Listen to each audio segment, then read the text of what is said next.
샬롬. 오늘도 믿음의 학원을 선포하겠습니다. 나는 하나님의 빛의 자녀다. 내 안에 나의 길과 진리요 생명이신 예수님을 믿는 믿음 안에서 살게 된다. 오늘도 하나님 아버지의 사랑을 누리고 나누고 전하는 삶을 살게 해 주신다. 나는 남편으로, 그리고 아빠로, 자녀로, 형제로 하나님의 능력과 사랑으로 내게 허락하신 이 자리를 지키게 될 것이다. 나는 사람들에게 하나님의 기쁨과 사랑을 나누는 작가 겸 영화 시나리오 작가다. 나는 사람들의 머리와 마음도 예쁘게 다듬어주는 디자이너다. 나는 화평케 하는 직분을 받은 자로서 하나님의 말씀에 믿음으로 기쁨으로 순종하는 자다. 아멘. 오늘도 하게 하신 하나님께 감사하고 오늘은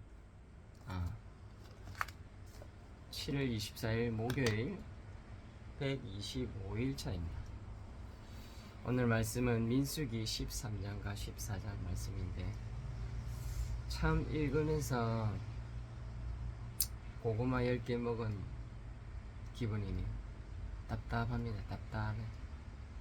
이게 하나님 앞에 내 모습일까 싶어서 너무 두렵고도 참 안타깝고 하나님 마음이 어땠을까? 얼마나 화가 났었을까? 얼마나 답답하실까? 좀 그런 생각이 들었어요. 내용은 즉슨 드디어 가나안 정탐, 그리고 백성의 원망, 모세가 백성을 두고 기도하다, 그리고 여호와께서 원망하는 백성을 벌하시다, 그리고 마지막으로 첫 번째 점령 시도.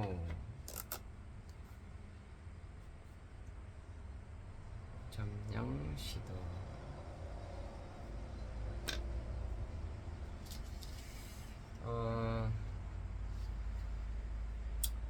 여호와께서 모세에게 말씀하여 이르시되 사람을 보내어 내가 이스라엘 자손에게 주는 가나안 땅을 정탐하게 하되 그들의 조상의 가문 각 지파 중에서 지휘관 된 자 한 사람씩 보내라. 하나님께서 모세에게 이렇게 말씀해 주셨습니다. 그래서 모세는 충성된 자이기에 하나님께서 말씀하신 것을 다 준행합니다. 그래서 이스라엘 12지파 중에 다 지휘관 한 사람을 뽑아서 40일 동안 그 가나안 땅을 정탐하게 하십니다. 그리고 거기 가서 포도 열매를 가지를 다 오기도 하고, 과연 젖과 꿀이 흐르는 땅이고 정말로 좋은 땅이라고 보고 왔습니다. 근데 거기서 12명 중에 2명만 믿음으로 반응하고 10명은 우리처럼 눈에 보이는 사실만 가지고 판단하고 평가를 내렸습니다. 악평을 했습니다. 왜 악평을 했냐? 거기에 사는 백성들이 우리 눈으로 보기에는 엄청나게 크고 건장한 사람들이고 그들에 비해 우리는 메뚜기 같다고 생각했습니다. 근데 저는 조금 제 개인적인 생각은 유다 지파고 베냐민 지파고 더군다나 요셉 지파, 요셉은 또 하나님에 대한 믿음이 크지 않을까? 지파는 개인적으로 그렇게 생각했습니다. 근데 역시 신앙은 개인적인 거예요. 요셉이 믿음이 좋다고 해서 요셉 후손이 믿음이 좋다고는 볼 수 없다는 거, 그것을 저는 좀 생각을 하게 됐고, 참 마음이 아픕니다. 10사람에 들어가느냐, 그리고 그 2사람에게 들어가느냐, 그것보다도 이 말씀을 통해서 참 내 모습을 많이 돌아보게 됩니다. 거기에는 네피림 후손인 아낙 자손의 거인들을 보았나니 우리는 스스로 보기에도 메뚜기 같으니 그들이 보기에도 그와 같았을 것이니라. 살면서 그런 두려움들이 문득문득 들어와서 하지 못하고 안 할 때가 또 많이 있습니다. 저도 참 하나님을 안다고 생각했는데 너무 모르네요. 저도 백성들은 이 사실만 믿고 듣고 모세와 하나님을 원망하기 시작합니다. 얼마나 원망을 했냐면 우리가 한 지휘관을 세우고 애굽으로 돌아가며 그들은 이 말은 완전 모세와 하나님을 아예 무시해버렸습니다.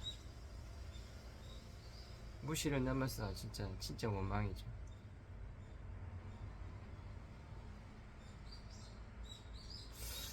끝으로 하나님의 임재하심과 그리고 하나님의 능력을 봤음에도 불구하고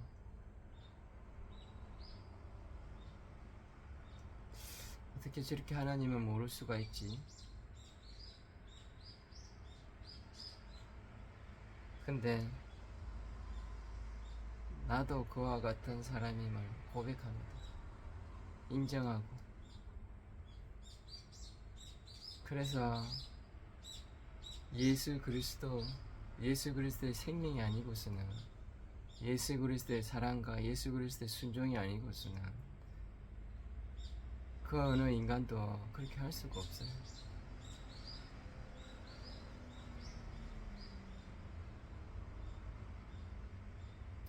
그래도 하나님은 거루터기를 남겨주시죠. 여호수아와 갈렙, 하나님께서 은혜를 주시지 않으시면 믿음으로 발항할 수 있을까요?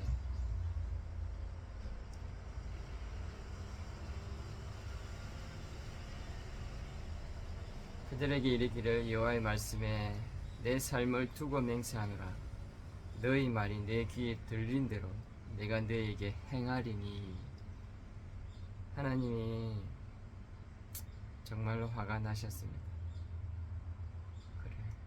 그래 너희들이 그렇게 말한다 이거지? 그래 그러면 너희들이 말한 대로 내가 행한다.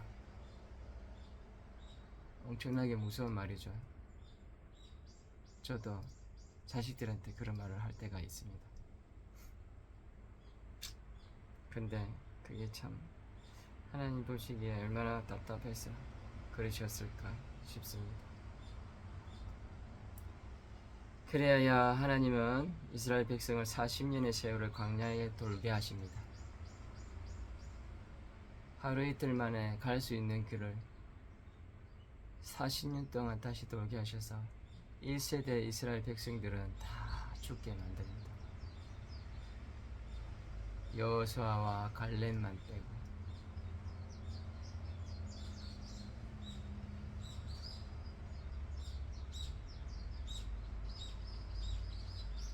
40년이나 세월 동안 이스라엘 백성들이 하나님을 더 많이 아는 시간이 되었을까요?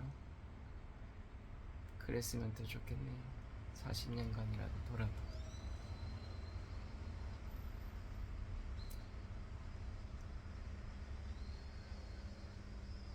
그리고 이스라엘 백성들은 하나님의 진노와 하나님이 엄청 화나셨다는 것을 이스라엘 백성들도 알았습니다. 그게 무서워서 이스라엘 백성들이 늦게나마 말씀에 순종하려고 합니다. 근데 그것이 더 교만스럽습니다. 너무 안타깝네요. 저도 그럴 때가 있거든요. 늦었지만 그래도 해야지 하는데 하나님의 말씀은 이미 떠났어요. 그것을 분별할 지혜가 필요한 것 같아요. 하나님 말씀하실 때 바로바로 순종하는 그 복이 진짜 큰 복인 것 같아요.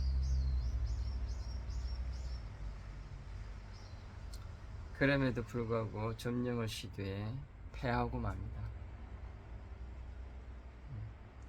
하나님한테도 꼬지람 듣고 괜히 또 시도해서 또 더 이스라엘 백성들이 죽고 패하고 맙니다. 참 답답합니다만, 근데 진짜 이게 내 모습일 것 같아서 내 모습이기도 하고 진짜 회개하고 싶네. 회개했으면 좋겠어요. 하나님 말씀에 진짜 순종하고 그 복을 누리려 살고 싶습니다. 요새 그런 기도를 합니다. 계시의 정신을 허락해 주셔서 하나님을 아는 복을 누리고 싶다고. 하나님을 우리가 문자로 아는 게 아니고 삶을 통해서 이 하나님, 이 세상, 이 환경을 주셨잖아요. 주시고 이 하루 속에서 우리가 만나는 일들 가운데 하나님이 허락하지 않은 건 없습니다. 그 허락하신 가운데 하나님을 점점 알아가는 경험, 하나님을 인격적으로 만나고 하나님의 얼굴을 보는 경험, 그 경험이 날마다 쌓여갔으면 좋겠습니다.